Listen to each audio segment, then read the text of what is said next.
Sorry, my brain just went blank. Welcome to Mixed Settings Podcast. We are your hosts. My name is Sucker Punch. That's my socials.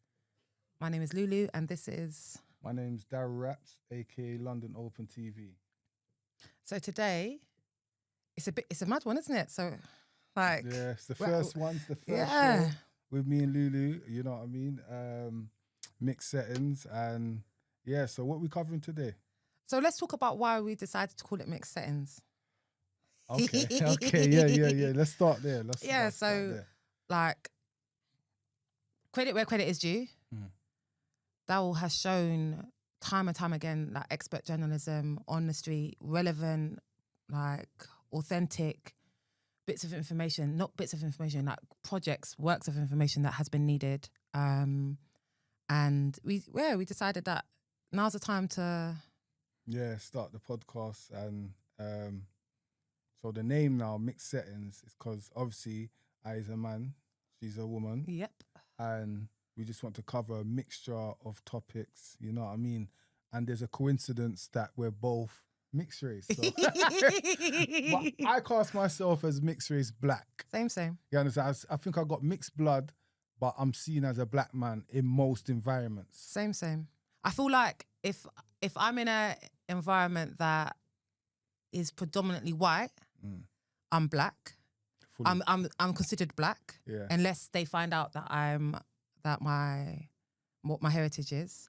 And if I'm in an environment that is predominantly black, some people, it's a mixed bag, but I feel like some people can genuinely assume that I might be mixed race.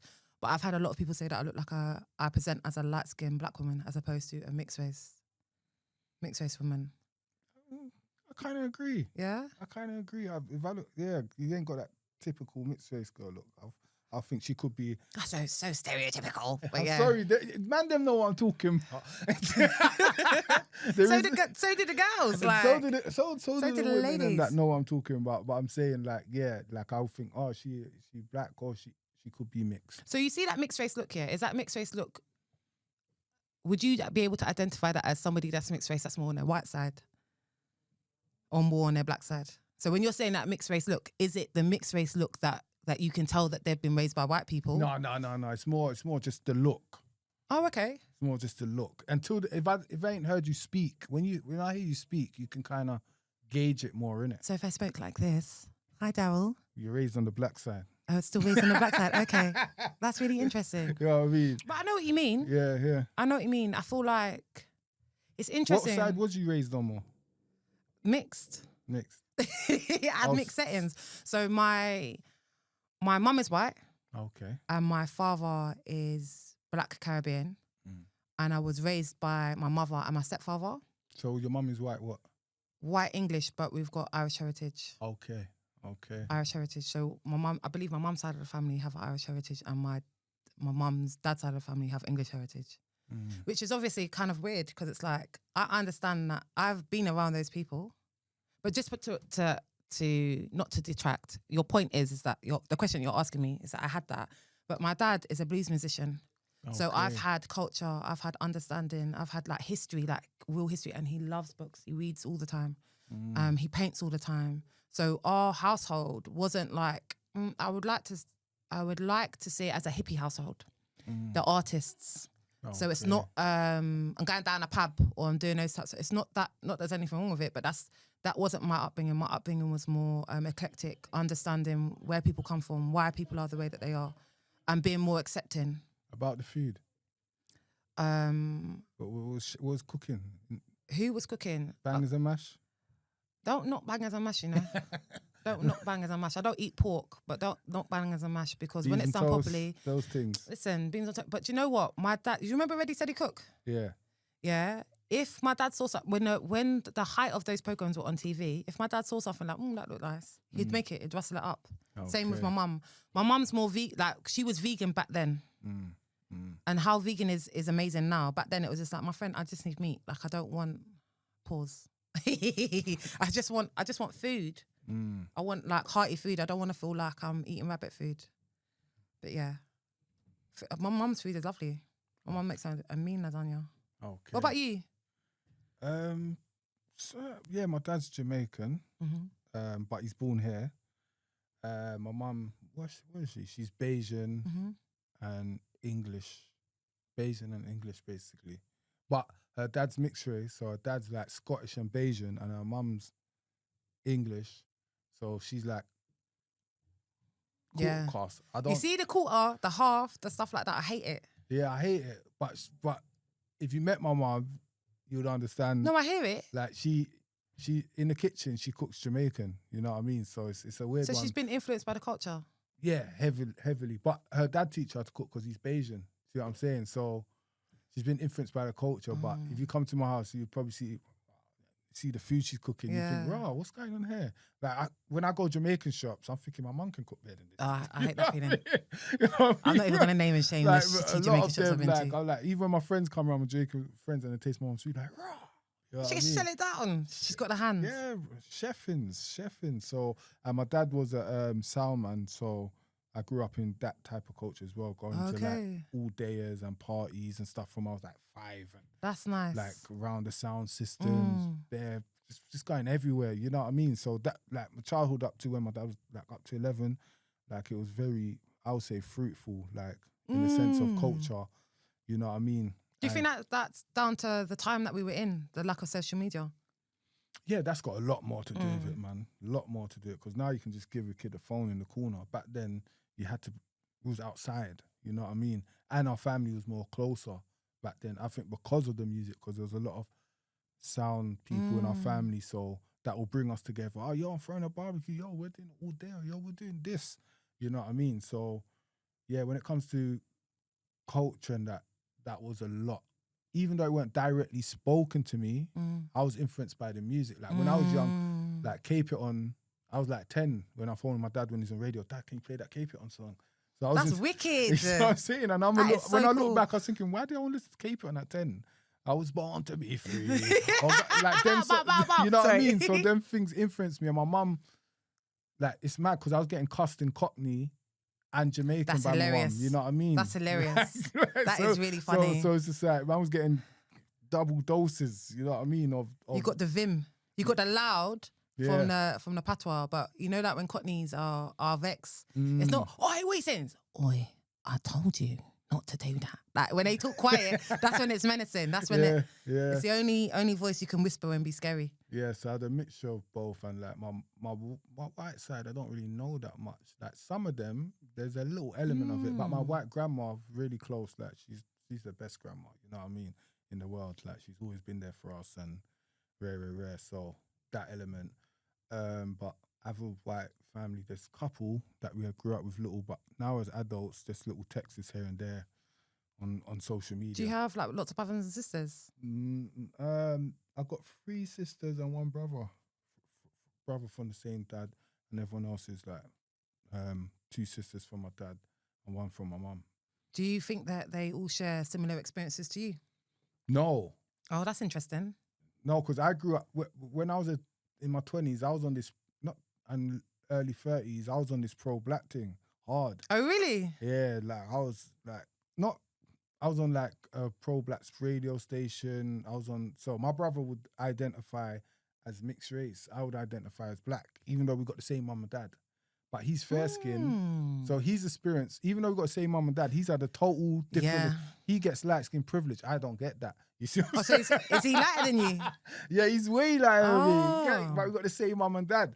So it's like, it's a weird one, because sometimes we're getting like little debates and he's like, but if you don't identify as mixed race, then that means you're denouncing your white family, basically. I'm like, no, but this is my experience of a black man. I have to tell people that I'm mixed. You don't. That's a big difference. Yeah. You see what I'm saying? Or like when the police stop me, they don't, oh, you're mixed. Straight black man. You know what I mean? Like I never had the experience when only black people, it's usually elders that will notice that. They'll notice little, oh, you have freckles, you's mixed. Look on your nose straight. It's them, they will kind of point out the little things. I remember my friend's uncle's like, your head big like a white man. You know what I mean? So it's like, these things, I'm like, raw, how did he notice that? He said, nah, man, you definitely mixed, that head big. You know? Wow. So there's different. But I hear it though. I hear it. I hear it because I feel like Jamaican people are they're honest and direct. Yeah. And and you need to have thick skin. Because if I put on weight and I go and see my Caribbean relatives, oh, you get fat. It's like, wow, okay. It's direct. Good morning. Yeah. How are you? Long time no see. Like that kind of energy. But I think it's interesting when you're talking about that people can identify, that you identify as mixed race black because that's your experience. And he can argue with you about the fact that you're mixed race. But I think I'm similar. I don't experience this world as a mixed race woman. I do experience this world as a mixed race woman because obviously I'm mixed race. But when I'm received, especially in certain spaces, especially in corporate settings and stuff like that, it surprises people that are mixed race. And it's almost like, part of me is like, why do I even need to tell you? Because your assumption of my identity has got nothing to do with me. I know what I am. I know where I come from. I know who's around me and what I like and what I don't like. And I think for a long time, if I'm honest, I didn't have a lot of white friends. You know, it's mad because I don't have a lot of white friends. I feel like I don't, but when I go to ends, because I grew up in Kenneton, and that's like Cockney, doing the Lambeth Walk. Yeah, for like real, yeah. Like I grew up on Lambeth Walk, you see what I'm saying? Like literally in the most Cockney area you could grow up in South. So I do have a lot of white friends when I think about it, but not white friends that I phone every day and like check, not in my close circle, but I have a lot of white associates, if you see what I'm saying, or distant friends, I should say. So you see, like, just in terms of like the settings, the reason why I didn't have a lot of white friends growing up is because I felt like I was a gimmick. I felt like my whiteness, or the fact that I'm mixed race and they're aware of that, allows them connection, and they can belong. I almost belong to them, and they're able to access something that they're not able to access, which is my blackness, which is my physicality, what I look like, and maybe how I speak, or so some degree how I think. Like, to get into, oh, yeah, it's my black friend. But it's like, or they can talk about topics that it's not your place to be talking about, because you wouldn't be talking about this with Keisha. You're not talking about this with Terrell. You're not having those conversations. Yeah. You're only having those conversations with me. Or you wanna test the waters with your mixed friend. Yeah, and I'm not here for that, because just be yourself. Be yourself. Don't present one thing in front of me and not be the same authentic person when you're with your white friends. Like, I'm not here for it. I'm not anybody's mascot. I cannot stand that. And I don't like that. I don't like the fragility that comes with white people, if I'm honest. I find that quite difficult to deal with. What do you mean? Like, you know, like that phrase, white people tears? Like when people get upset about things, like you point something, like Karens. Karens get upset about loads of different things. And I think there's a lot that needs to be done, like personally, to bridge the gap. Because they're just too fragile. Apologetic and accountability is very difficult to find, because they always want to shift the blame, or they don't, or if they are apologetic, they haven't done the hard work that's needed to make those changes. They expect us to give them the manual.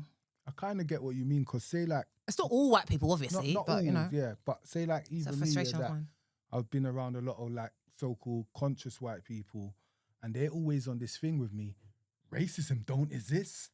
I'm like, what? What do you mean? And like, big up Veg will say something to me, Inspector Veg will say something like to me, when the glass is broken and it goes into all different pieces, we're still a part of the same cup. But I'm like, bro, it's like you're telling me that when I walk past a white woman on the road and she crosses the road, or the police stop me for it don't exist. It don't exist to you, but it exists to me. You understand? So when they come with that consciousness, that woke thing of racism don't exist, I'm like, how? So what, you've ascended past racism? How convenient. How convenient that you don't have to deal with any of the issues. You don't have to deal with any of the discourse. You don't have to deal with any of the accountability. You are just basically denying someone's experience, someone's lived experience, a whole generation upon generation of lived experience. And this is, and you're not making any effort to find out what the cause is. Because you know what's interesting? I'm at uni at the moment and I'm studying, and I have come across a lot of theories, a lot of interesting interesting discourse between like how society's happened, like how society's begun, like what are the ways that we can affect society, and they're all, majority of those series are made by old white men. So you have created a system, you've created a system of being able to analyze and address loads of different issues, but you've never thought to address racism. You've never thought to address it and what that looks like. You've only addressed race in the terms of trying to, with the focus to try to belittle other people. And I don't like that. And do you think, I think some white people, some people don't even know when they're being racist. It's just in their DNA. In a way, or it comes out in little specks here and there. It's a belief system, I think. I think racism is a belief system, and if you believe something strong enough, you are going to defend it subconsciously. Do you know what I mean? Like, you're going to defend it, and then when you're questioned about it, you're going to be defensive because you're like, no, this is... Why? First of all, why are you questioning my thought process and my ideas and what I've just said? Because how dare you? How dare you, who I'm not going to move out of the road for, or come out of the space for you. I'm not going to do that for you. You have the audacity to speak to me. And secondly... No, you just brought up an interesting point there, when we're walking down the road, I thought it was just me. No. But I expressed it once on my page, and you're walking down the road and there's like 4 white people walking towards you and they don't want to move. They expect you to walk in the road. And I researched that actually goes way back. This is what I'm saying, it's a DNA thing. So these younger ones don't know what they're doing because it's in their DNA, where they think we're supposed to get out of the way because that's how it used to be, naturally. Like in the sense of more before the civil rights movement, all them times it's an authority thing, that back authority in dynamic. the 70s, the 80s. But now my thing is, my brethren said it to me steady, he's like, just hold your head up and walk through them. You know what I mean? Because and there's a thing called mummerism that's naturally embedded in us from that day as well, when we're used to being apologetic to white people. Yeah, that's all. Like, say, like if a white, you bump into, oh, sorry, but when it's a black person, you won't. Kind of naturally. Okay, like some that's people interesting. Got that naturally installed. That's why some people naturally move out of the way for them. You know what I mean? Even younger boys that are more on the road than that, they will move out of the way for them. Really? Trust me, they'll make sure you more comment. Than their own people. More than their own people. Make sure you comment in It's there. a programming. Until you clock it, you're like, hold on. If there's 4 people on the road and it's just me, not one of you want to move to the side to make me pass. I hate that. Crazy. I hate that passive aggressive behavior, because what will happen is I will stop and stand still, because I don't like people touching me. I'm not barging nobody. That's me. I don't want to scrap no one. I don't want you to even draw that out of me. I will just stop, and then you will have to walk around me. That's how I was for years. Because I'm funny about energy. I don't like touching it. Yeah, people. I hate it. It don't matter what colour of the people. It don't matter if it's white or black. I don't like touching people when I'm walking down the road. So I will just avoid it. I won't necessarily walk in the road, but I'll make small myself up to the side. Just squish. But now I'm like, nah, I'm barging you out the way. You got to hold some shoulder game. You know what I mean? Like, I'm not moving out of the way because there's something going on here, psychological, and you can't tell me you can't. And when you address them, I didn't. How did you both do that at the same time? So I'm so sorry. It's not just me seeing this. You understand? Like, this needs to be addressed. I think there needs to be signs on the road for these people. You know what I mean? Do you know the only time that I find white people move out of the way for me is if my hair's straight, I'm dressed professionally, or I look very sexy. And I feel confident. It's not like I've got all of my bits out. I'm not talking about that, but just if I've gone out of my way to look gone out of my way, but like if I've got dressed up, or if I'm going to an important meeting, and the way that I've looked, they will move out of the way for me because you've noticed me. But for the most part, I feel like white people don't notice black people. They're like a background ambience. Or is it just a case of this is their country? Like, it's probably like in Jamaica or certain parts of Africa, wherever, our people might the same in your own country, because you're standing your ground because it's your country. You think, these foreigners, it's my road. It's my country. it's my country. I was born here. It's my country. I don't agree with most of the practices, as we all discussed within this episode. I don't agree with most of the practices that are now being implemented in this country, but it's my country. And even if it wasn't my country, I exist. The spirit that's inside of me cannot be extinguished. And how dare you to even think that it's minuscule enough for you to not even consider? Or I say, like loudly, excuse me, please. Not even excuse me, excuse you. Am I invisible? Yeah. Am I invisible? But even that is a form of stress that's posed upon us. Even imagine you're walking down the road and you gotta think, why aren't these people moving out the way for me? You see what I'm saying? That's a form of like pressure on the skull. Man shouldn't even be thinking about those things. To me, it's like even when I used to walk down the road when I was young with like 10 man and that when we was young, we would make way for elders, we would make way for people, you understand? So I just don't understand. Yeah, but people with pushchairs, the elderly people, irrespective of the race of them, like you move out the way. You got to have some Apart kind from of a man with a pushchair, because people don't move out the way for a man with a pushchair sometimes, or they don't help you up the stairs. You know, like when you're going up the stairs. You need help. Yeah, and you need help. Do you need help? You're a man, you know. You can deal with it. That's what I noticed. When a man push a pushchair, it's a different thing, you know. You don't get the same love that women get pushing the pushchairs. Like, I'll bear that in mind. Yeah, when you see a man struggling with a pushchair, I'll say, good job. Yeah. Words of affirmation. Trust me. That's like enough men I know don't like pushing pushchairs because like, bro, why? I'm gonna boxing someone in the face.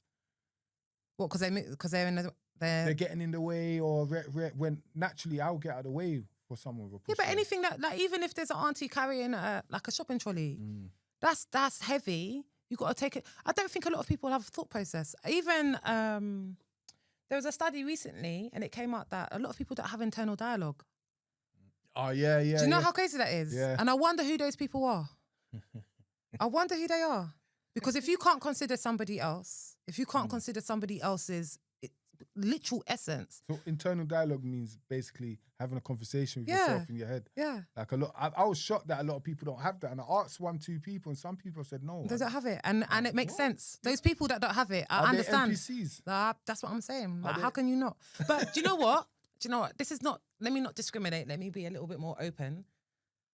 I understand that there are many different ways, different people. There's loads of different people, and I accept loads of different people. But I feel like the absence of that internal dialogue, the absence of thought, of that type of thought, you're going to struggle in this life. Yeah. You're going to struggle in this life. And I feel like some of those people have been created like that just off the back of what the system has produced.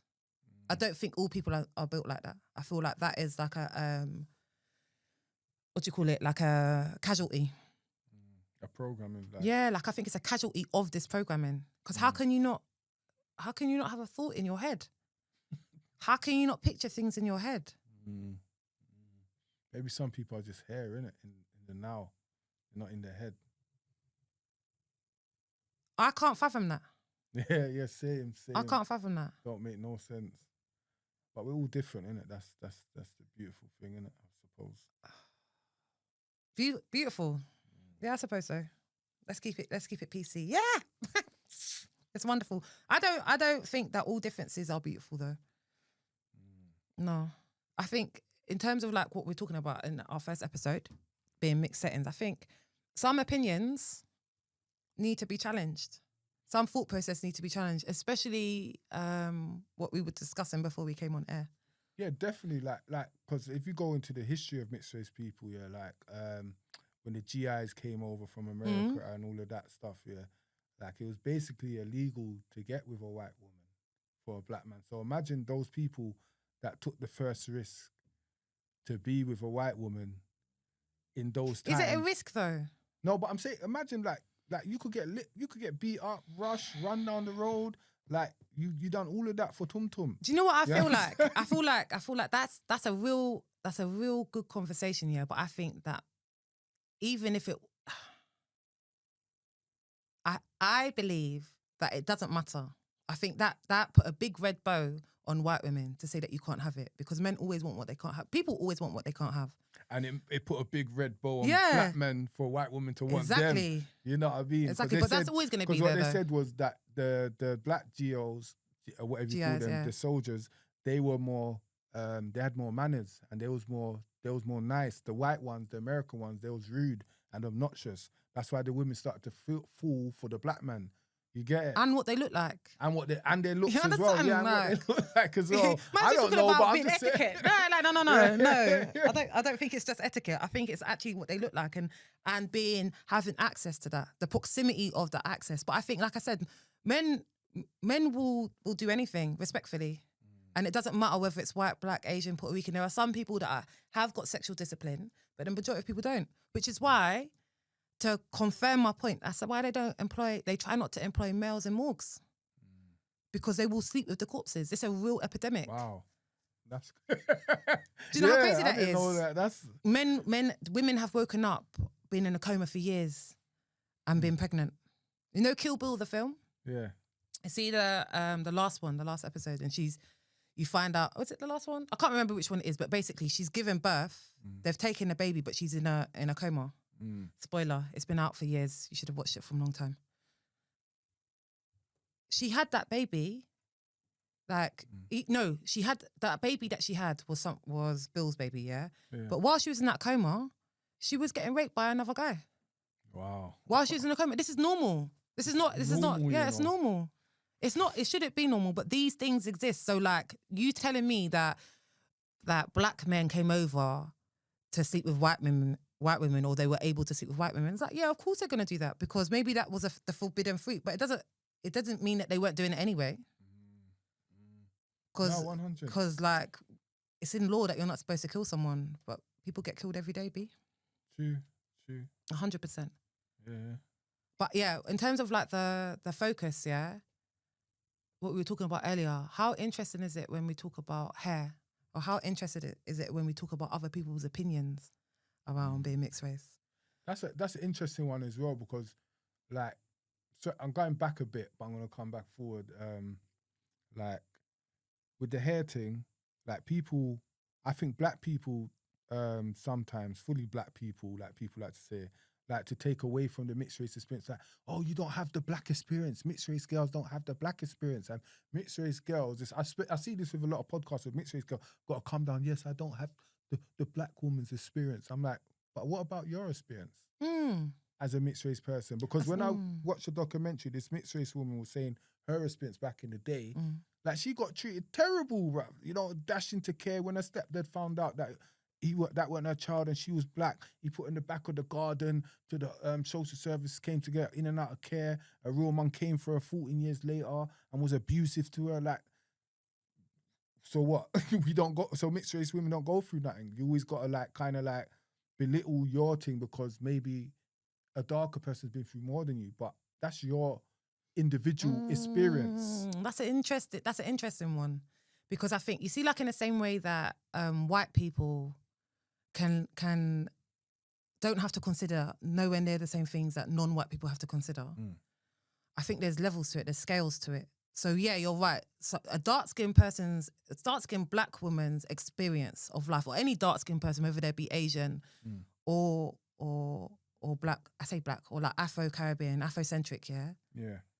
And they're dark-skinned, they're gonna experience life in a way that I'm never gonna understand. Well, not understand, but I'm never gonna experience. But as somebody that is non-white, I have my own experiences. But ain't it the same vice versa? No, but the unique experience about us, or about my experience, is that I understand what it's like to be in a black community or in a white community and be considered black. I also know what it's like to be in a black community and be considered to have that colorism element. But you could be, there's a thing of, you could be double disadvantaged as a mixed race person, because you might not be accepted by the black people properly and you might not be accepted by the white people properly. Where's home? Exactly. Where's your belonging? Exactly. So you're double disadvantaged. You see I what think, I'm saying? yeah, so this is, okay, so I understand where you're coming from. And I think a lot of mixed race people struggle with identity, which group to follow. And I think for me, it doesn't matter, like I'm naturally more inclined to, like I relate more to what we would call the black experience or within black culture. But I think, and that's a personal preference, but I think who I am as a person, like my convictions, the principles that I have, the way that I think about things, the fact that I will speak out about things when something's not right, or like I'm straight up and down like 6 o'clock. Like if we were in a situation, we've had this conversation already, like it's not an issue to call out something when it's not right. And I think that is a very that's a black woman characteristic. That's not a white woman characteristic. And my experience as a mixed race person. Or is it a mixed characteristic? But that's exactly. If you go back to slavery, the house, and you go the light skin one and all that. Yeah. It was actually them that was standing up for the ones in the field. You know, you always get this story of, oh, the one in the house was snitching on the one in the field. when the research that I've done recently is the opposite way around. You understand? They was trying to free them and help them, the ones in the field. That makes a lot of sense. Bringing their experiences in the house to the field. You understand? So, like, do you understand what I'm saying? I get it. I just think, like, we will, like what they say is we go harder, like, for the black experience. Bob Marley, Malcolm X, check history, like, the mixed race. But do you know why? Do you know what that is? Yeah, Especially if you we can brought get up onto that. about white people. Yeah. Sorry, go on. I want to ask, bro, because I saw you touching the camera, so I'm a bit, I don't want to go into something deep. And, you know what I mean? They were good? Okay. Say some more. Thank you. Sorry, I just needed to check because I weren't sure. I didn't even say cut. The man was just in the motion of something.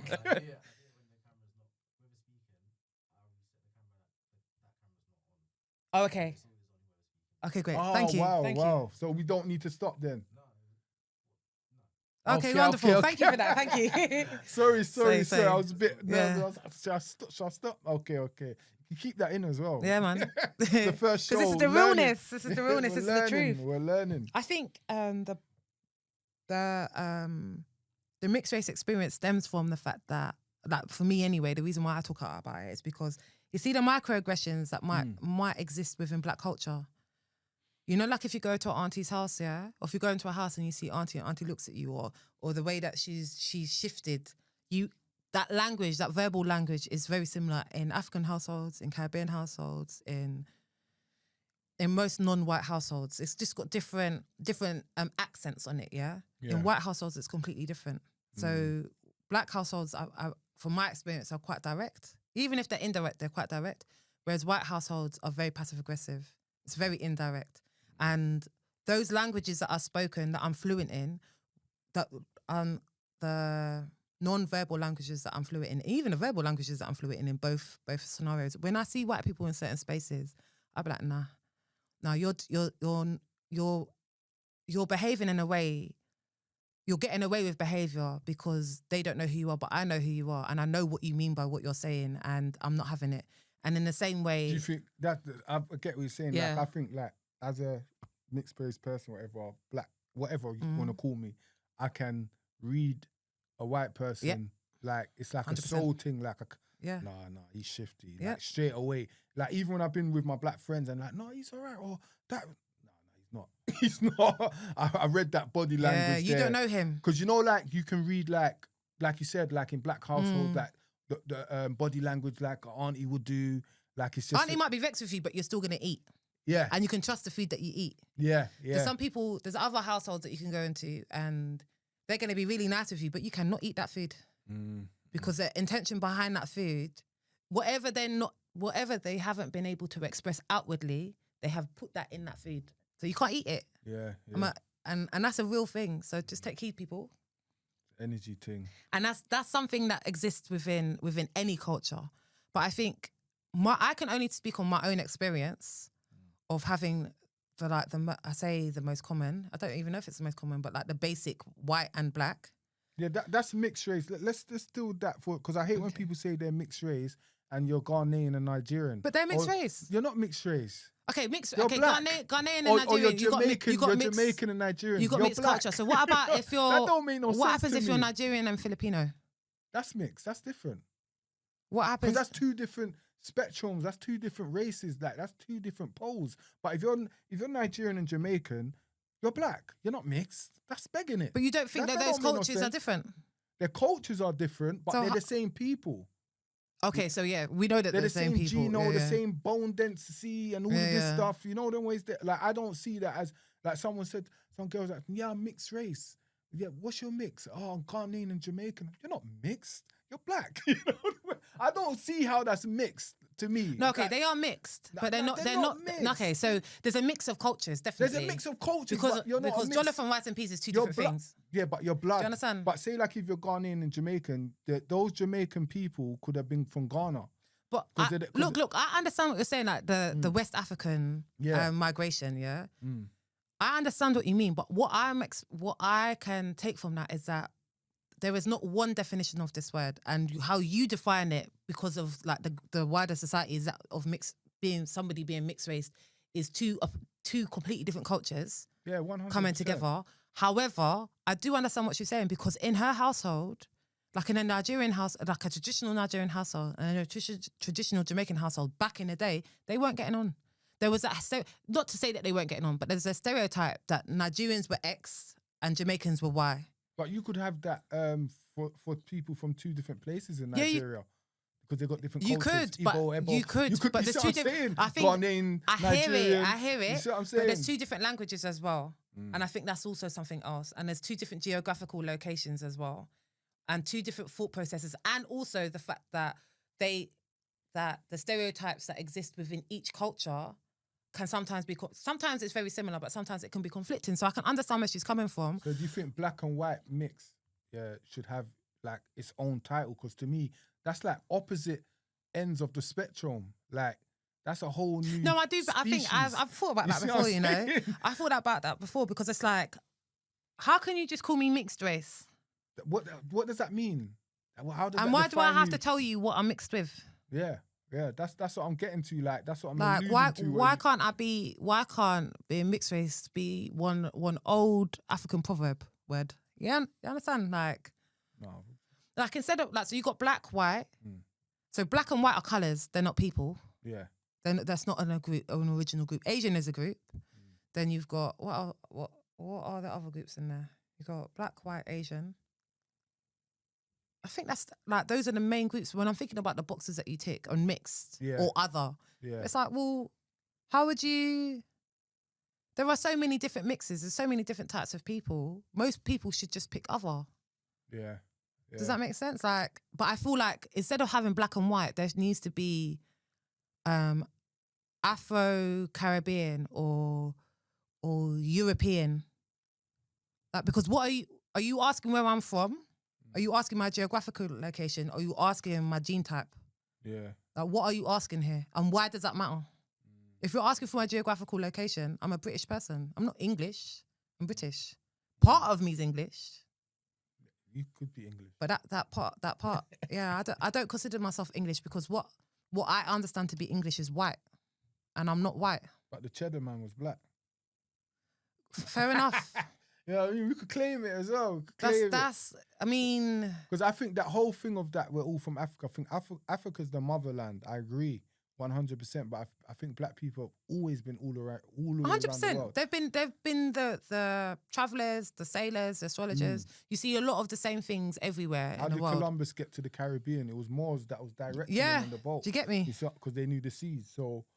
And they had already charted those seas. Exactly. Which shows in a lot of ancient maps. So I say ancient maps, but maps that predate Columbus. So yeah, I don't think, obviously, I mean, if we want to go deep, there are lots of theories about how white people got here. Got where? Got here. To the UK? Yeah. How? Not to the UK, but just in general, like how they arrived. How they arrived. Creation strategies. Where are you gonna touch? I mean, I'm just saying. There's a lot of different strategies. The scientists. So like, yeah. So Ham's an element of that. There's lots of different stories that relate to that Ham stories. But that's always a theory that I always say that there's one theory that kind of makes sense. Like say like how we're creating AI now, or artificial intelligence. Like Elon's on this thing, he wants to create some robot that's just like us, the perfect human. You got the sex dolls and all these things. Like that was us back in the day. So there was Ham. I think it was Ham, the doctor's name. I forgot the scientist's name. He wanted to create a supreme species because he had kind of self-hate issues. So he created the white person. It was like an AI. If you look at ancient technology, like the pyramids were like electric things, and like there was cloning and all these things then. So way back when. So they created this person because every white person with blue eyes can be all traced back to the same ancestor, to the same man. So it's kind of like history's repeating itself because now, remember, that's when we ruled the world. And what happened? Our AI took us over. And what are they saying is going to happen now? This AI is going to take us over. So it's history repeating itself. So their own technology is going to destroy them like how it destroyed us, which was the white man taking over the world and controlling the world as it is today. That's what happened to us back in the day. It's interesting that we speak about this because there's a lot of history that we don't know about. So we, in schools, you're drummed It's debatable, and it's debatable. I'm not saying this is factual. No, but it's debatable. But all history is debatable because even the stuff that we learn in school about World War II, we don't know all of the stuff around World War II. We don't know the reason as to why. Why did everyone go to war? That's a whole different conversation. But the point I'm making is that we don't know about the Tartarian kingdom. We don't know about the different, like the archaeological finds, because that's not something that's pushed in the media. That's not something that's pushed on social media. And if it is, then you're a conspiracy theorist. And out of nowhere, like if you just even have a thirst for knowledge or curious about topics that are outside of some kind of ratchet shit on TV, you're looked at as a conspiracy theorist. And some of these things, like everything that you said, kind of plausible.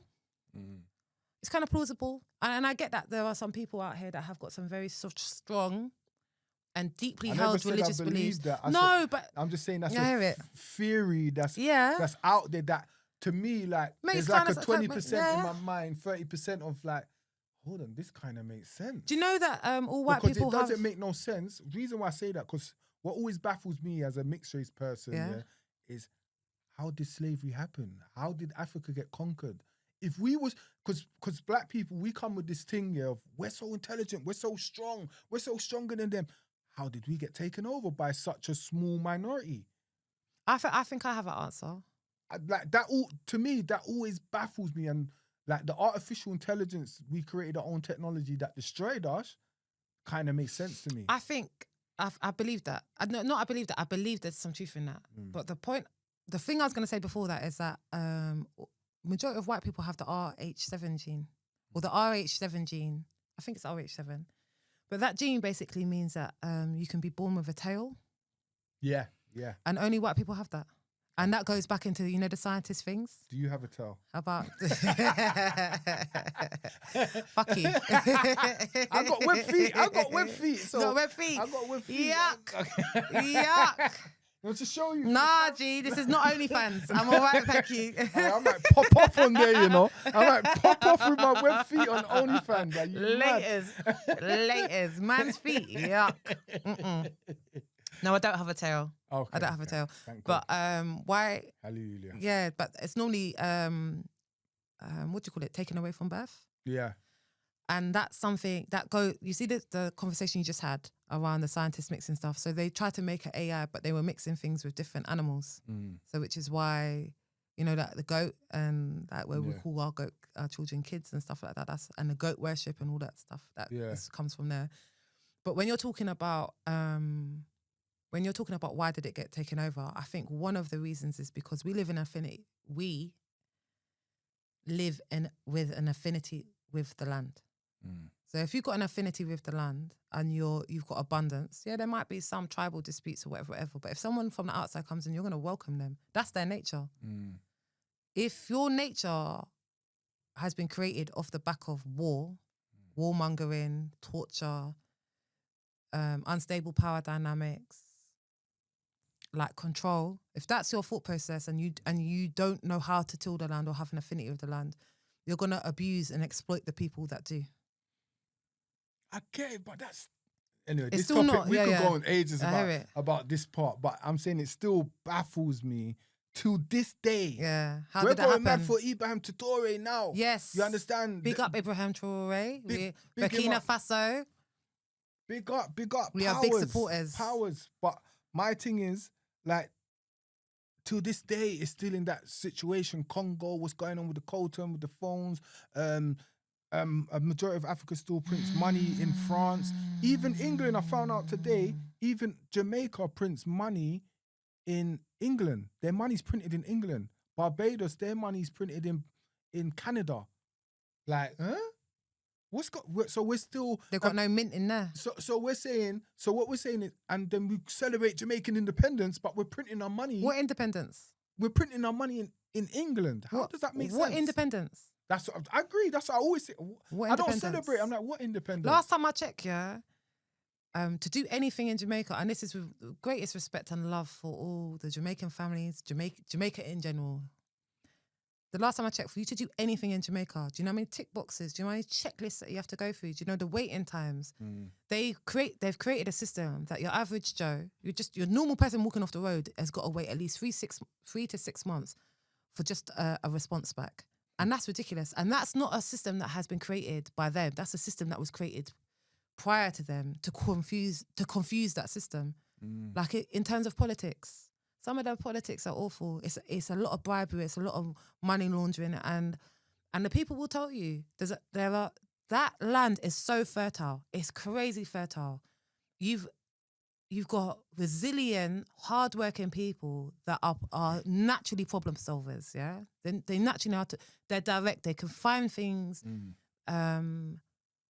In my personal experience, and when I've been to the country, that's what, and respectful. They hold themselves to account. They hold other people to account. They're very family orientated. My sister was telling me, because she spent some time over there, my sister was telling me that if you see somebody on the roadside and they're begging for food, that's somebody that's not quite right in the head in terms of like they've got severe mental health. Because the community over there, they'll feed you. And that's something, if I'm honest, that's something that you can see over in this country. Because, we were at Maureen's Kitchen the other day. At Maureen's Kitchen. Oh, yeah. Yeah, they say that they serve free food to children from the hours of 3:30 to 5:30, school children that might not have food at home. That's a principle that exists in Jamaica.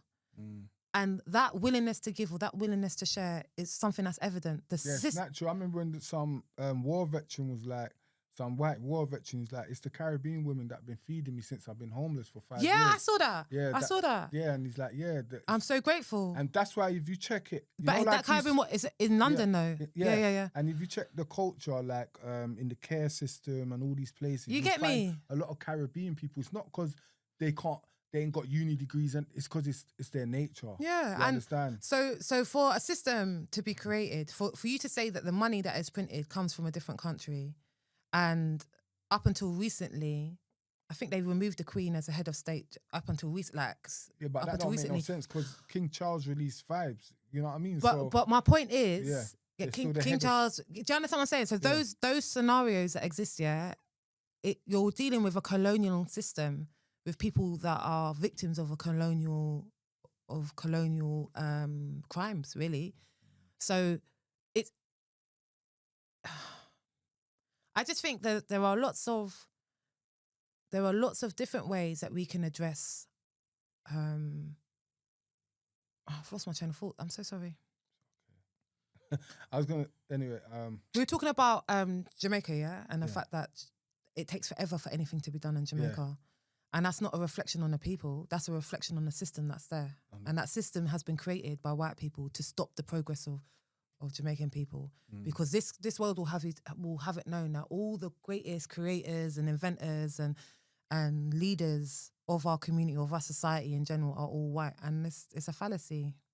If you are given an even playing field, if Jamaica had systems in place that could support and educate the youth, and that wasn't an investment was made into the people rather than the corporations that are coming to rape that land dry, take all the resources, all the beautiful. The Jamaicans have to argue to have their beaches back. Can you believe that? Because the beaches aren't. Yeah. That's crazy. Yeah, like 90% of the beaches have been sold off. Like who sold those off? How dare you sell off things that are natural? That's natural Imagine beauty. You live right next to a beautiful beach.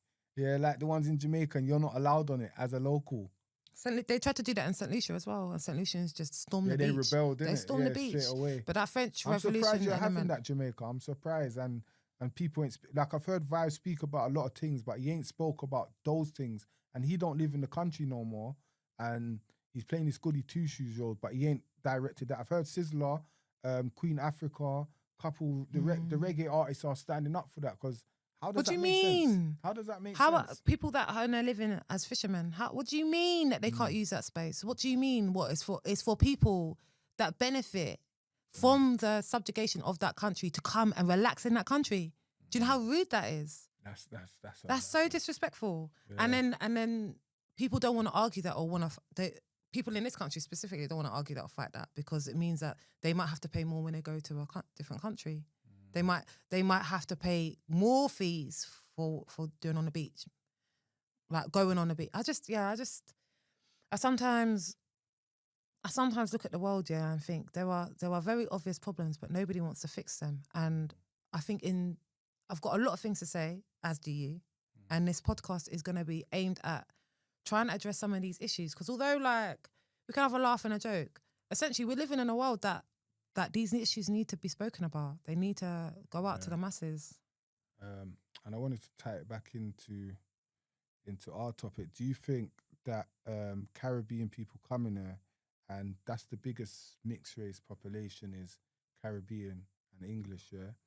Do you think that has diluted the Caribbean culture? Oh, yeah, that's a good question. Because Yeah. mixed race people ain't carrying it on. You understand? It's like, it's been diluted. Everyone's talking about how the Caribbean culture, especially Jamaicans and St. Lucians, and like it's been it's like it's disappearing in London, in other parts of England. Okay, so there's two things of that. Yeah, I reckon that it's like 3-4 generations ago when people came over here, or the Caribbean community came over here. The focus and the adversity was different. So there had to be a lot of community. There had to be a lot of bonding. There had to be a lot of working together because no one's gonna work with you. Then a generation after that saw that struggle and thought, "Fuck it, I'm not doing this," and might have assimilated to the lifestyle that exists in this country. So like, they might have changed their hairstyle. They might have changed their clothing or how they speak in order to fit in to for survival, like to make sure that they've got jobs that they can feed their families. The generation after that have seen those people do that and that now have the freedom to be themselves, that aren't constrained by like old school practices, like going to church every Sunday school, like carrying yourself a particular type of way, have lost that. And then those people have had kids. And those people have had kids that with white people or like mixed race relationships. So it's not just the person, it's not just the mixed race, but the responsibility, the buck lies with the mixed race generation potentially, because that's what we see right now. But it happened way before then. That's a question, because it's mainly white mums. Sometimes you get a black dad with a white dad with a Caribbean. But do you think they, say if the dad leaves, do you think they educate the child enough about their Caribbean I don't think so, no. side? Because sometimes, like to me, if you have a mixed child and you're a white woman, you got a mixed child, especially in this time, you got YouTube, you got TikTok, learn how to cane roll, learn how to do their head, learn how to cook their food. Like there's no excuse. Okay, I'll be honest with you, yeah. You can learn. You can learn to cook their food, but it's not everybody. Some people's hands are needed for particular jobs. I'm not going to get a plumber that deals with toilets. Yeah, but as a woman and as a dad, from you got a mixed race child, yeah, you should learn that culture that you've breeded into. Like breeded, you know? Breeded, had a child, whatever you want to call it. Procreated, Procreated, you should learn that to an extent. You should have already been ingratiated. No, you should have already been ingratiated in that culture. What does my friend say? You can't keep your mouth open for black dick but closed for black issues. That's the issue, because there are a lot of women out there that are like that, especially in relationships that didn't work out for them, and that mixed race person is going to suffer because of it, because they're going to be called the N-word. They're going to be called ugly. They're going to be made to feel ugly. Even the girl the other day. So you know what I would find really interesting? You know the mixed race girl that went into the barbers, and the way that the man was speaking to her, disrespectful. She has beautiful hair. Look, young lady, if you're watching, don't listen to that idiot. I can set you up with a really, really good hairdresser. Go to Elevate. They will take care of you. Elevate in Brixton Road. No, Cold Harbour Lane. You've got beautiful hair. Just because people don't know how to deal with it doesn't mean to say that it's not beautiful. Like genuinely, you have beautiful, beautiful hair. Don't let nobody take away your shine. Those people would love to have hair like you. They would love to be able to deal with hair like yours, but they don't. But that scenario is so accurate. It's so accurate because it's like you want. I don't think that the dad's in the life. I don't think that dad's in the life. Or the dad's family. The dad's family's in the life, because auntie would have been plaiting up her hair from a long time and giving you the products to detangle, to wash, to condition. It's a different process. You can't just wash and go. You can't just wash and go to sleep on your wet hair. What kind of nonsense is that? You have to oil scalp. There's no black woman in the school that they couldn't go to and ask for advice. Or there's so much avenues for information now. I don't know how you're in that situation in big 2025. It's shame. You can't research your child's hair. It's shame. And that little barber guy talking about, yes, I just hot comb it, I just Hot comb it. straighten the hair, and it's horrible. And I'm like, how is he getting? How rude. Yeah. How rude. Yeah, that ticked me off still. How It was- rude. it was- And I had a similar experience. So when I was younger, my mum had her hairdressers in Clapham Common, yeah? And I went to get my hair done. So she took me to the hairdressers next door. Was it a black imagine there was a black hairdressers on my road, yeah? African hairdressers. My mum brought me in there to say, can you do her hair? And they made her feel so I remember that day. They made her feel so shame. They're like, no, sorry, we don't do her hair. My mum felt stupid. You know, like when someone's trying to make you feel mean. And I could tell that my mum felt uncomfortable. And I was fuming. I was little at the time, so I wasn't as mouthy as I am now. But let that same situation happen now. The way that I went off my mouth, I was so disappointed. It was disappointing because my mum's gone to them for help, but she said, no, all right, cool. So my mum's gone to Clapham. My mum can plait and chemo, by the way, but she never wanted to do my hair because I would cry because it was painful to detangle. And I used to have a tender head, yeah? So she's taking me to Clapham. The person's done my hair and I'm expecting my hair to look like the books, the magazines that my aunt has. You know, Black Beauty, what's the other one? Like Word Up and all them magazines. No, not even Word Up, Black Beauty. Like, you know, the beauty hair magazine. magazines for black the proper women. one, Ebony, there's another one. There's Black Beauty and there's another one that was around those times. I was expecting my hair to be laid, fried and dyed to the side, but it wasn't. They trimmed my hair and then left it out in an afro. And I was visibly disappointed because I thought that they would be able to manage my hair. But my mum did the best. She paid money as well. She did the best that she could. And then after that, we had a conversation and she was like, okay, well, look, we can find someone else to do your hair for you if you want to do that. Because my mum wanted my hair to be done. She wanted to give me that experience and she thought that person would be able to give me that experience, but they weren't. I have an older sister and she used to do my hair after like really asking her to get it done. And I would always want my hair straightened, but she would always do my hair in twist cane row. Twist cane row to China bumps, like up and down. So up and up.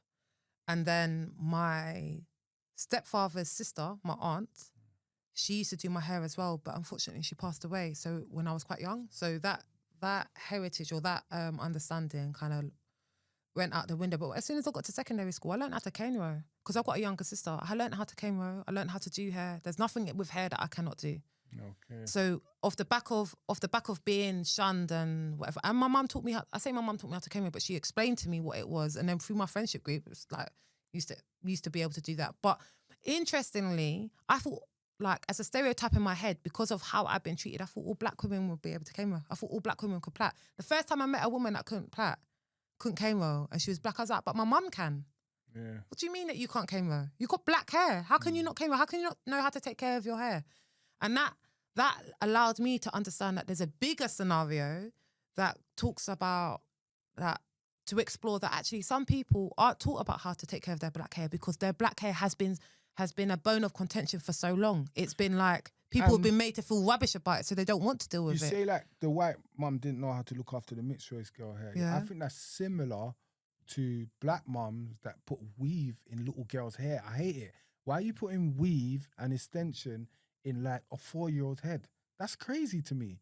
Let the hair grow. Put some oil in there, some butter, cane roll. Like to me, that's like sexualizing the child. Do you think so? Yeah, 100%. Really? Why are you sexualizing? I don't know. I'll say that's a form of sexualizing the child because you want them to look like an adult. Because why do you want them to have longer So hair? if hair that precedes their age, you're 4. Okay, fair enough. So if you're giving them a haircut, that looks like a haircut for a porn star, fair enough. Do you know what I mean? Or an older, sexy person.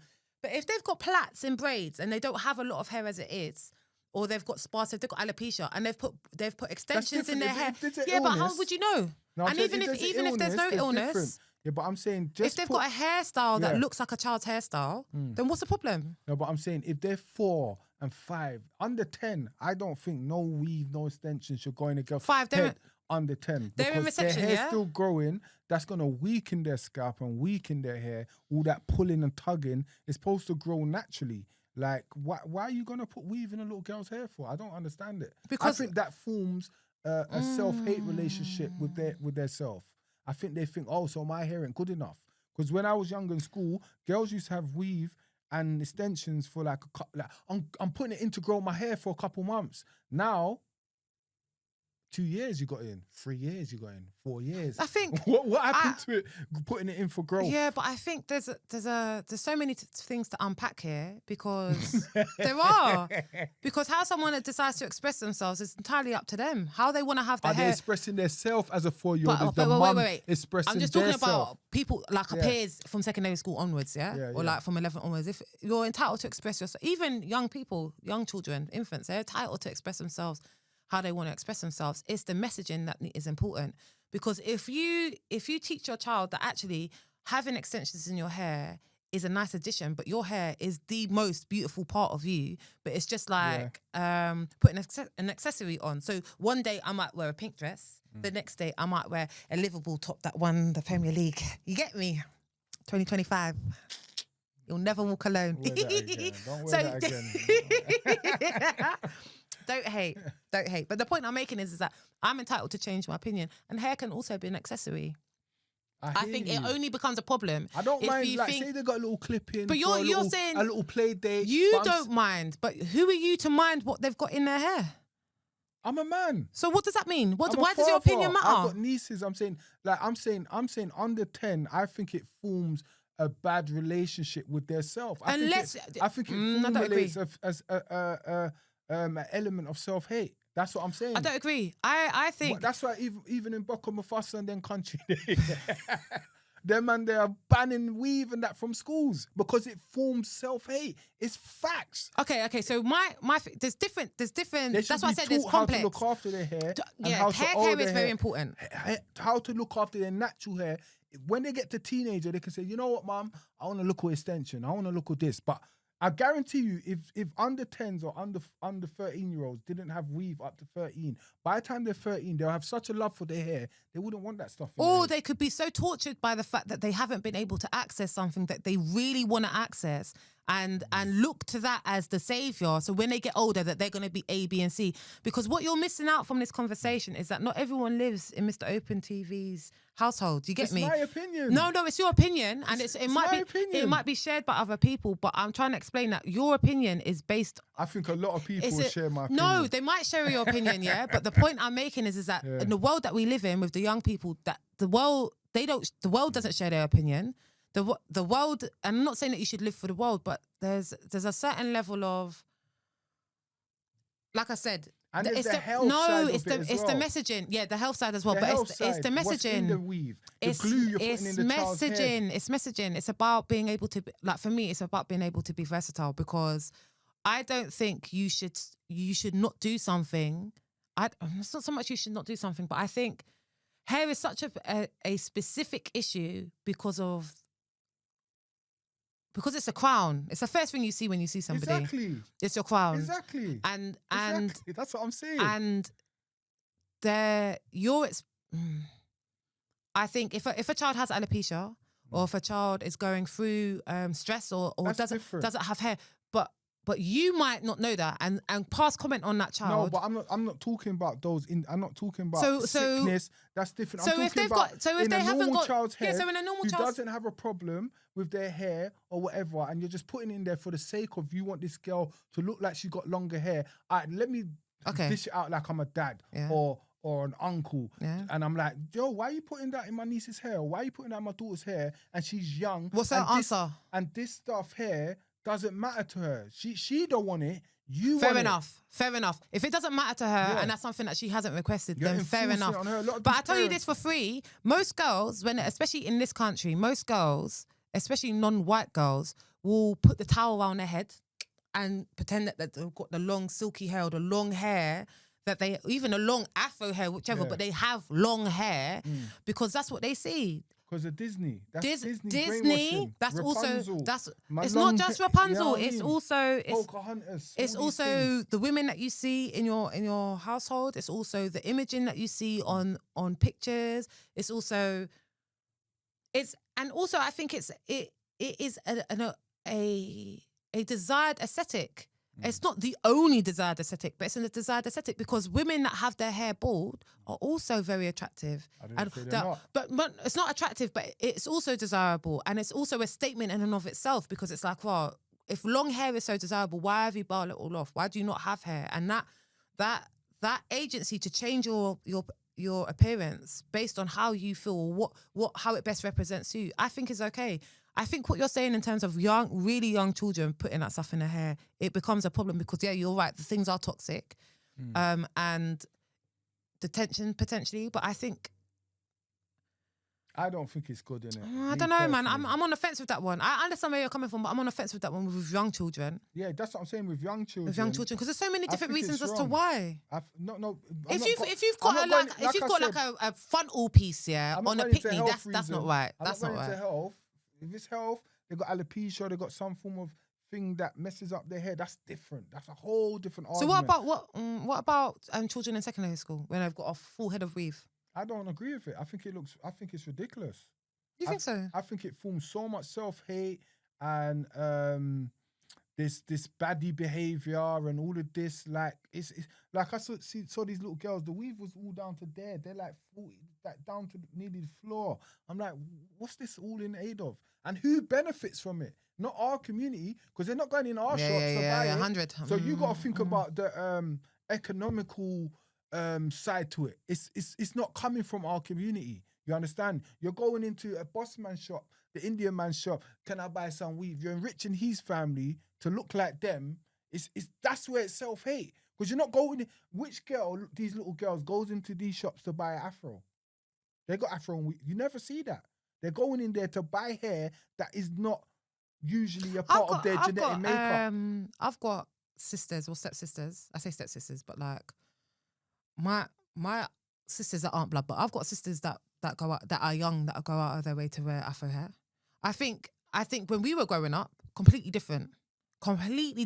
No, I've never seen a little girl in an afro. No, I hear it. I hear where you're coming from, but 100% is completely different. I think wearing a weave back then, like wearing a wig back then, the quality of wigs out there, you were wearing your auntie's wig, and that auntie's wig isn't pleasant. It's something that itches. What they have available now, like you see the frontal pieces that we see now, and like the lace fronts and stuff like that. Those things were a dream. Those things were only available for celebrities. They were not available for your average Joe living in South London. Yeah. Now they're available. So that that hair conversation or that hair journey, that hair experience has changed remarkably because when I was growing up in secondary school, it was dark and lovely with pink moisturiser gel. For those that know, you mix that bad boy together. You got your baby hairs. You've got something like this with fans. Or you've got like cane rows, or you got one up and then two down. It doesn't matter whether you're black or mixed race, whether you're Asian. It doesn't matter. Those are the hairstyles that you have. Maybe like a little swoop to the side if you're feeling jazzy. Yeah. If you think it will stick. And that was the thing. That was the thing. And it's not the thing anymore. It's not now. It's because things have changed. Products have come up. And I think the evolution of hair and the evolution of how we present ourselves is indicative of our own wants and desires and our own needs. Because my thing always been with this weave thing when I'm talking to women about is I've never seen a white girl with an afro weave. Never. Maybe once in a million, in a trillion times. Have you seen a white girl with an afro weave? No, I don't think I have. You don't, but you see our girls in hair that is more common with, not saying black girls don't have straight hair. I was just about to say. More commonly. Yeah, but you got to remember, that black hair, afro hair is very versatile. It's not the same. It literally grows upwards. It curls and goes upwards. It could do anything. You can straighten hair, you can plait hair, you can have hair curly. Anything you could do with white hair, you can do with black hair. Yeah, but my argument is that white hair can't do black hair. I never see but we still imitate the females still imitate. How can we imitate that?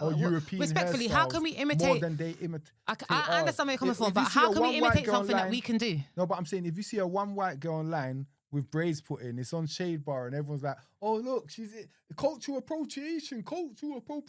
They ain't saying that about Central C. No, I've been saying that. I've been saying that. That's cultural appropriation right there. But plaits are plaits. Like there's a guy that I follow and he's got plaits and he looks like a Viking. Like that's that. It's a white guy, kind of tick. Yeah. But he wears plaits. He looks like he looks like a Viking. I don't think he's expunging off the black experience. But what I'm saying about the black experience is that we've got a lot of chat for black girls doing A, B, and C, but we're not talking about as to why they're doing that. Yeah. Because do you know the Xinjiang rule? is that in Black America, and this is why it came over to this country, in Black America, they said that Black women were not allowed to show their natural hair because it was making the white women uncomfortable and jealous, because the Black men would be the white men would be so enraptured by their hair. So they put a Xingyong rule in, which means that every Black woman would have to have their hair covered. So they didn't just wear rags to cover their hair. They adorned it. They did jewels. They did pearls. They did everything. Like, just to make them, like, accessorize, accentuate your beauty, yeah? Because just because my hair's wrapped doesn't mean to say that I'm not going to shut it down. I'm going to look lit. Yeah. A lady came over, a French aristocrat. Can make anything look You understand? An aristocrat came over. I think she was a princess. She came over and then she adopted that same thing and she got painted with that thing. And that's how Black culture has always been implemented. But back in those days, and this is like 16th, 17th century, this is a long time ago. This is before they had cameras and they're doing paintings to capture information, yeah?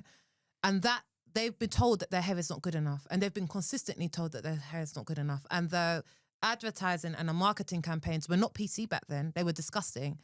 So you got generations, in the same way white people don't move out of the way, you got generations of people that don't think that their hair is hectic. The natural hair movement that I see before me is beautiful. But I do think that even with the natural hair movement, there is still room for people that want to have their hair differently. Because you see my hair like this, and next time we're on a pod, my hair will be completely different. And I like the fact that I've got that versatility.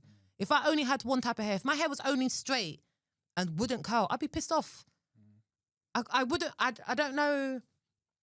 I'm not saying white women don't imitate Black women in many ways. Yeah, but when I'm talking about the hairstyle, I'm saying that I think that it affects Black girls more, innit? Definitely, I think it affects Black girls more. I think it affects non-white people more. And I also think that particular culture in general affects everybody. So in terms of finances, paying for wigs is expensive. A decent wig's about £300-400. Like if you want, Mr. Patel, no, like for people for young women that go out of their way to make custom-made wigs, about £300-400, and I think that's a fair price for the quality that you're paying for someone's time and effort to put in. But I'm just saying that we're talking about the reason as to why people wear wigs and the fact that or the fact that women wear wigs and stuff like that, and how awful that might be. But I'm saying that Black women can create every person on this earth. They've got the genome that can create anything. So if they can create anything, then any hairstyle is open for them. So if they want to wear their hair straight, they should wear their hair straight. If they want to put pieces in their hair to accentuate something, as long as it's not damaging their hair or it's not damaging them or making them severely ill, then go for it. But people smoke every day and it damages them. No one's saying anything. And no one's even talking about the man units. No one's talking about them bad boys. You don't know about a man unit. The little, leave them alone, man. The little wait, man, fades it and thing. Like no one's talking about that. Because I'm telling you from now. Even if never put one in even if that, bad it gets. I don't care how bad it you gets. say that now. Nah, I wouldn't. Famous last words, isn't it? Nah, I wouldn't. So imagine it. There's stuff you can put in your hair, man. This is what I'm saying. There's enough research and stuff. Not everyone wants to be the top herbalist, you know. Not everyone wants to put that effort in. It's not even effort. It's just a couple taps on your It's phone. You're effort. on your phone for hours every day anyway. It's effort. Look up your headpiece. I'm not saying it's wrong. I feel like people should put in that effort, but it's effort. It's effort that people don't want to do. It's effort because then everything that they see online is going to contradict everything else. They just have to go with something. But in terms of the man units, if I'm sitting down talking to someone and they've got a man unit on, and I think they've got a man unit, I'm not saying anything. I'm not even judging them. A man with a man unit? I thought I dated a man with a man unit. I thought he had a man unit on. And I was like, good. You know, like when you're just curious, it's like, well, good for you. Good for you. Because his hairline started quite far back. Yeah. And like, he had a full head of hair. Like it was full. He might have even still had a man unit, but I was just curious. I was just like, okay. Yeah. Okay, if you do have one, I'm not judging you because that is what it is. But I know that there's a lot of women that will run like the wind out of a space like that. I think men feel so strongly about women's hair and how women look like. But then when the things turned, they're very, very, very sensitive about their hairline. They're very, very sensitive about what their hair looks like and what that looks like for them. I'm not sensitive about mine. I'm not talking about you. I'm talking about a mess. I don't care. No, but like I'm not even talking about you. I'm not. This was not. 39 years old. People age. This is what we need to get over in these times. So you could be 39 years old, yeah. So, or you could be 25, and you could be 25 and wanting to wear a weave, and wanting to wear maybe your hair. Like I said, even maybe older your hair women, isn't. if a woman's over like 55 and that, and she's wearing I get it more because your hair might be thinning, but I'm saying for young girl growing up, they shouldn't have that. For big woman, auntie and that, she can wear. So what's the age? What's the age that it starts? So 25 years old, you're at uni, or like you're working for the first time. You wanna accentuate your beauty. You got a little paper in your pocket, or your boyfriend has, or your partner, your other half, whatever that might look like, has, nice G. Put some money in your hairdresser's pocket, a little tip on top to make sure that your hair is laid. What's the issue? What's the issue with them going out? Sorry, my buddy. What's the issue with the 25-year-old going out to get a full head of weave? What's the problem with that? It's up to you, but I'm just saying, like, I just think... Is that wrong at 25? I think it's just damaging to our community. This is why, people, like, who have a problem, they say, oh, black guys are going for white girls, and it's not... Sometimes it's not even, like, you want to go for... It's just... Would you date a white girl? Would I date a white girl? If we connect and we're on levels, I ain't got nothing wrong with it. It's the connection. I've never connected with a white girl in that manner. Has a white girl tried to connect with you? I've had dealings with white girls, but I've never connected with them where like I've never connected with them like, oh, I want to be with you. Or I had like proper emotional feelings where I feel you, like I want to see, I see this going long term. It's always like, yeah, you talk too much, or there's hair all around your house, or they kind of shed a lot. Molting, them type of things that is crazy to me. You know what I mean? Yeah. The molting thing is a bit mad. So we've really said a wig would suit her, because that way all the hair is wrapped up, and then she's got a stocking foot cap on to connect everything. But as you're saying that, like I said, especially like going whatever, I ain't got a problem. I would date a white woman if we connected. It's all about the connection with me. But I usually tend to connect with black women like all the time. You know what I mean? It's just how it goes. Can't run from it. Like, because I'm mixed, I don't know people.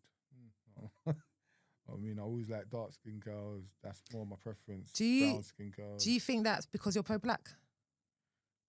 It's always been like that though. Yeah. Even before I was pro-black, even when I was young. So you weren't pro-black when you were younger? Not when I was mad. Like I'm talking about like school days when I first started. Secondary school, primary school. When I first started clapping cheeks. Them young. Disclaimer, wait until you're ready. Wait until you're ready, young people. Yeah. Like I was always dark skinned girls I was kind of attracted to. Oh, I okay. don't know why. It's just me. Like most of my friends was like, oh, I want to like you, I want to like you. I was like, I don't want one. Do you think it's because you've already got that experience? What do you mean? Of being light skinned? Yeah, and I know what it comes with.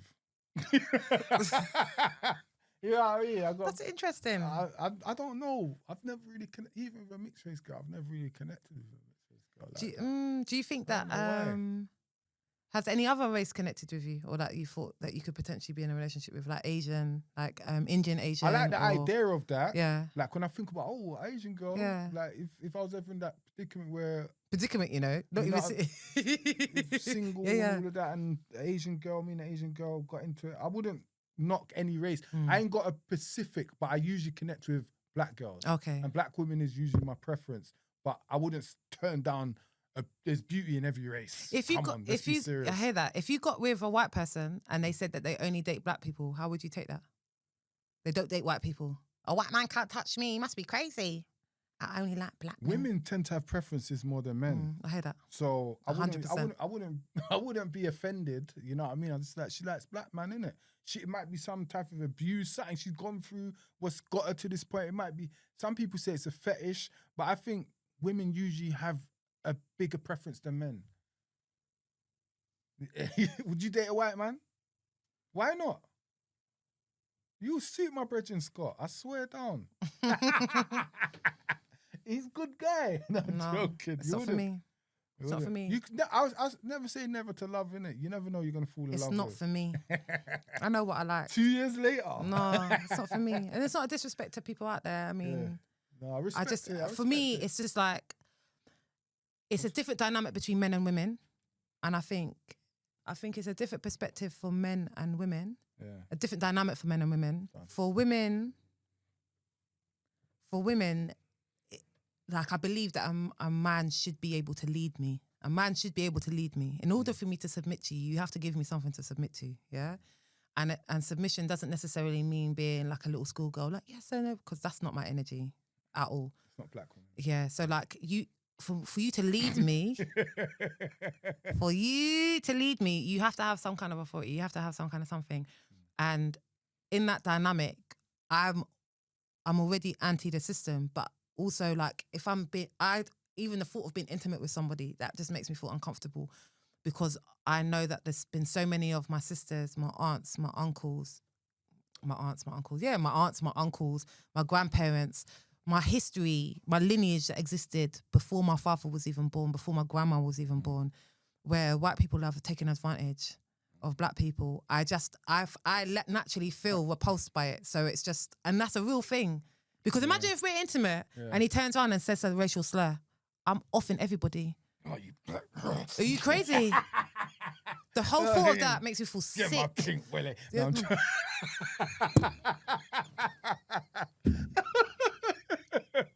Sorry.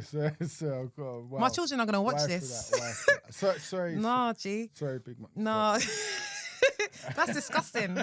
It's not for me. And I think also the sexualization of things, it's not for me. But again, it's not that I'm open, because I'm really not.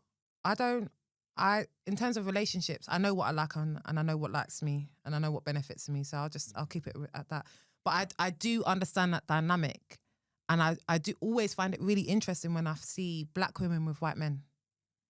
Because it's like, what's that dynamic like? Every time I see a white man with a black woman, you always got to kiss her in front of me or do some madness to show it's my woman. Maybe you're looking more. Or he feels insecure. Not all. There's a couple white men that I know that's solid with their thing. I see white women do the same thing. But a lot of white men, they always got to do something extra when they see man, or me and my friends walking past. Some white women do the same thing. But they always get the natural things. I noticed that. Their things always got a big If I've got braids, if I go out and I've got braids, I'm telling you, white men are trying to check me. No word of a lie. It's like when you're normally walking out like. No, but I'm saying women. I don't know if you have a natural. I'm talking. I do. Yeah. But when I've got that kind of hairstyle, it's not so much. But if I've got braids, if I've got long braids, white men are on it, and I find that really interesting. Even I was talking about this the other day. Was I talking about today? Either today or yesterday. I've got a cousin. Shout out Brendan. Love you. Brendan is a little bit younger than me, and he's a white guy because obviously he's my mum's cousin. He's my favorite cousin. Okay. He's a white guy. And I love my cousin and my cousin loves me, but we get on like a house on fire. You know, like the bants, like it's your cousin, innit? It's like... But you couldn't have that with a white man if you have that with your white No. Because he's my cousin. I'm not looking at him romantically. No, obviously. No, but I'm not even considering that romantically. You, like your family, there's like there's certain stamps that you have. But you can connect. Naji, he's my cousin. No, I'm not talking about him. You're not listening to me. I'm explaining to you. Nah, I got it right. I get what you're saying. It's not that. Yeah. So when I went into, so he's come because he lives in Switzerland. He's come over and we get on like a house on fire. And I love, you know, like when you just love your cousin, you haven't seen them for ages, whatever. So we're talking, running joke. We're about to go and get my children. My children love him, whatever. He's the dopest person. When I walk through Brixton, walk down Station Road, and I was like, what the fuck? I was like, bare black man are screwing me. I'm like, what the hell? Is this I felt on my skin? Like, I was so confused because normally when I walk in there, they're looking like, wow, let me talk to you. They're screwing me. And then it dawned on me, it's because I'm with my cousin. And because I'm not even thinking about that. Yeah, but if from the outside looking in, if you didn't know that we were cousins, we're getting on like a house on fire. And because we look very different, you were like, wow, they must be, like, I can see now how they might think that we're dating because there's a connection there. Do you get it? Similar age. Yeah, so you're not automatically thinking, oh, your cousins or your brethrens or that's your brother or whatever. You're automatically thinking, well, that's your partner because we're running joke, we're comfortable, innit? I was outraged. I was like, how disgusting, how the audacity, you think that you even have a chance in the first place? You think that there's one, and that made me realise that actually being in a mixed race relationship must be really difficult. No, for real. It must be hard. No, it must. It probably depends on the area where you live as well, but it must be hard still to be in a mixed race relationship. Maybe not in these times. No, it's hard. Maybe not as hard. It's hard because you've got social media. Somewhere with Brixton, that's like extreme. There's not many places like Brixton. If you see what I'm saying. I think you can have a mixed race relationship, yeah, and but fit a demographic. So like like people that have, like, say for instance teachers, yeah. teachers could have a mixed race relationship, because that kind of bracket, or that I don't know how to describe it. Those types of there's, you know, like when you go to Brixton now, when you see people sitting down, like the new tenants of Brixton, when they're sitting down eating, that kind of energy. They could be in a mixed race relationship, and it's not necessarily going to turn heads. But if you've got someone with personality that is ingratiated within a black culture, that's in a mixed race relationship, that is gonna compel the people that are looking at that situation, that are part of, that are invested in that black community, that black experience, to question why that person's with that person, and be like, "Well, I didn't know that." Whereas if their work colleague, like Patrick, comes in with somebody else. Patrick comes in with Shirley at the office drinks. I was like, "Oh, Patrick and Shirley together." I didn't realise that. But it's not like, oh, you're not even paying attention to it. You're not even. Does that make sense? It's like, it's only when it's something, when you can claim something, when you can claim a certain type of belonging from somebody else. And I think that claiming of the belonging is very misguided, because these people aren't claiming you. No, real talk. And when you're living your life, you might have met the love of your life, and that person, like for instance, like you said, I might meet the love of my life, and he's white, but because of history and because of what I've seen and my experiences of what I've actually literally seen on the ground, I'll be like, I'm all right, thanks. I prefer to be alone. One thing I want to cover before we go was, talk to me. The RTM thing. I had to cover it. I had to cover it. Sorry, I had to cover it because when Spray said, "Why do mixed race people care about black people's issues? You know why? More than black people? It's weird, rare."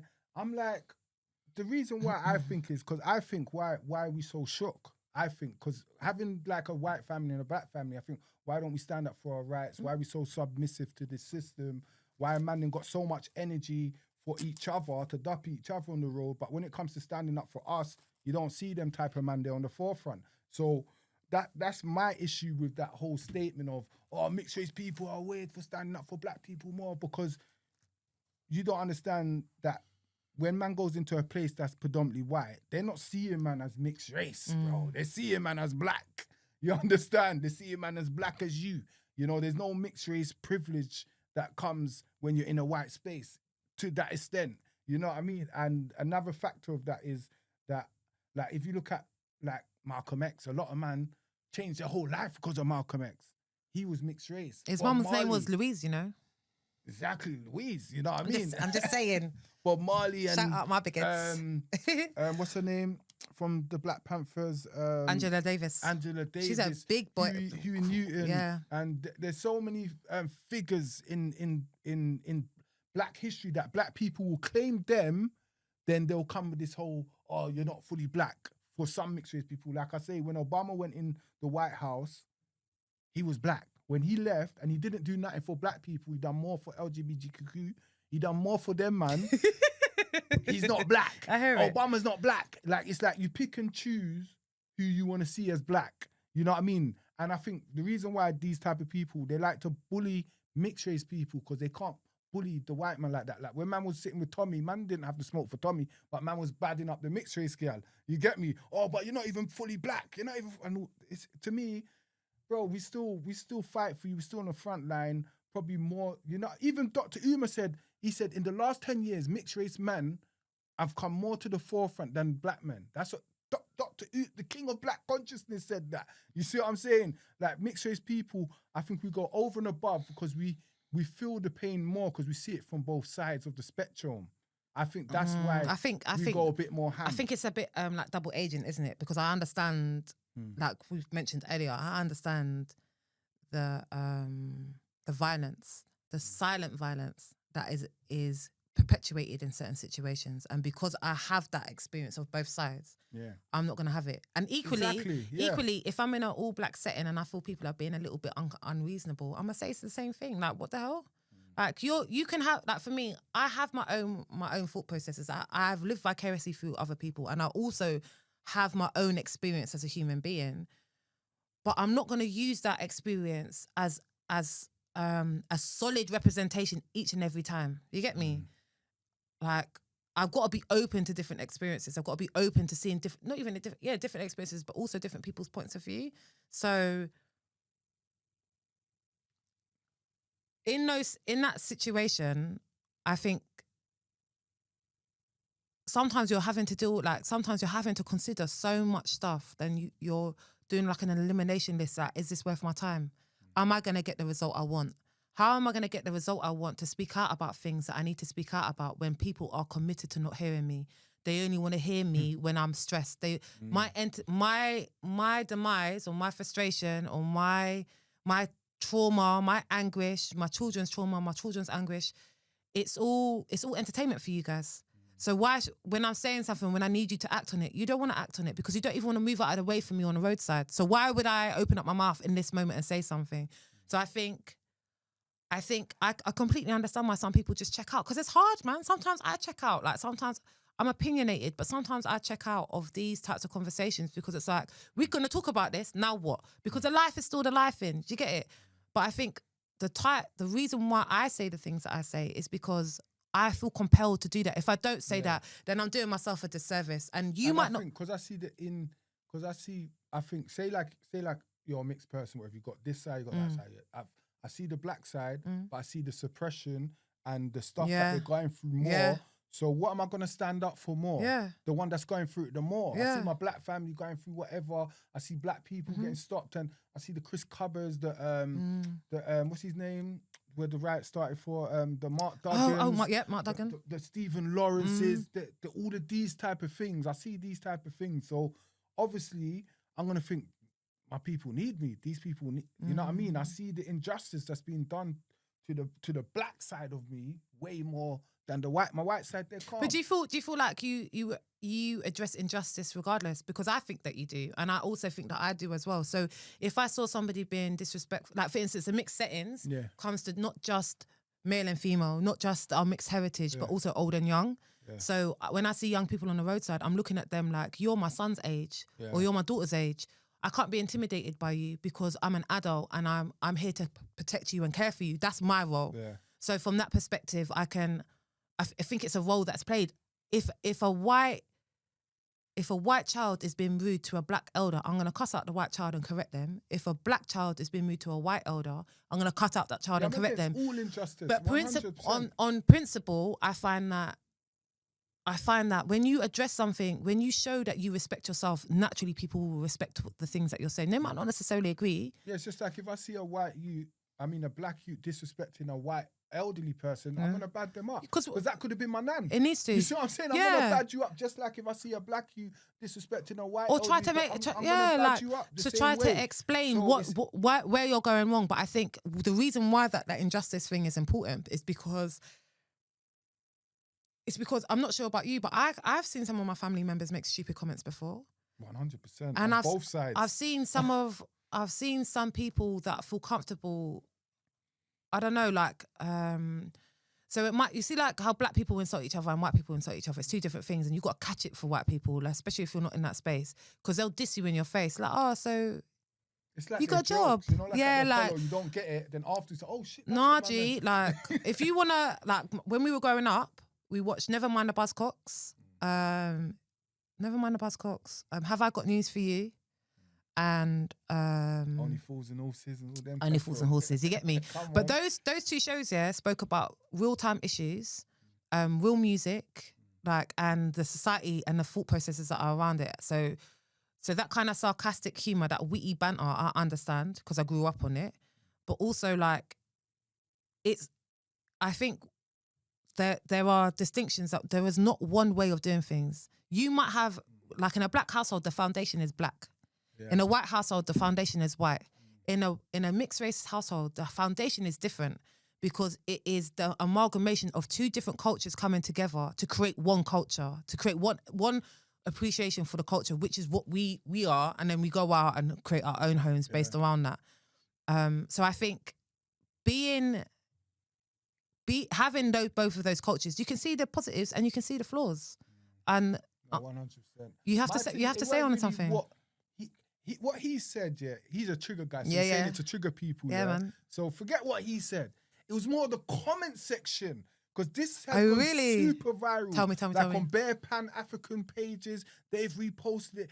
Everyone's just like slapping out on the mixed race people, saying, yeah, they don't know themselves. Yeah, this, that. I'm like, you lot got It's more. easy, but it's easy to say that though. It's easy to say to that you don't bully know us. yourself, but point that finger back. Who are you, my friend? Yeah. Who are you? Yeah. Like I'm well aware of what my lineage is. Who are you, and what are you doing that we have to come back to this that next makes you time. feel We have so to uncomfortable? come- But what are you doing that makes you Yeah. feel so uncomfortable? And this is not just something that you can give to black people. This is something that you can give to everybody. What are you doing, white people? What are you doing, black people? Yeah, because even white people should stand up for the injustice. That's why the system is the way it is. Because I always say to my white conscious friends, I say, you lot need to stand up against your Babylon. You're waiting for us to stand up. Do you know- you lot need to stand up. Do you know what's so funny? Yeah, I said, who posted this? I can't remember who posted this, but they put it up on their status, yeah. And this is so funny because you see, like when they talk about the mixed race people, and they talk about how mixed race men, like the light skinned man is wet and that he's not strong, or he's not this, or he's not that, he's not feminine. the baddest, he's feminine, blah blah. And the guy that posted it, I remember now, the guy that posted, I won't say your name, but if you want me to, then I will next time.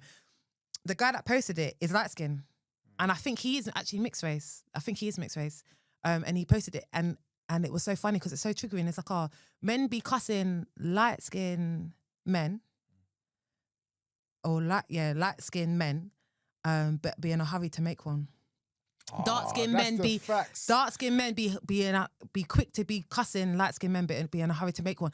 And That's I was like, the whoa, facts. that's facts. so. But I know that he posted that on his status, and I know that was in retaliation to the I need banter to that come post from that him. But I was myself, just like, that quote whoa, there. That is the realest. well, that's very interesting because Because you know, bare man that used to cuss man in school, they're the ones that ended up with mixed race children. You understand? Or in college, like, or the ones that was like on this, yeah, man, you're mixed race, yeah, all these mixed race jokes. They're the ones that got mixed race children now. But I think we deal with shame. Shame is the biggest currency in our country, in the world. Yeah. And shame, for you to feel ashamed about what you look like and then look at something else and try to shame that in order for you to feel like you can access it, because you need to bring it down to the level that you're at because you already feel shit about yourself. Yeah. I think the other RTM thing that he said, that we could slightly touch on. Quickly. Sorry.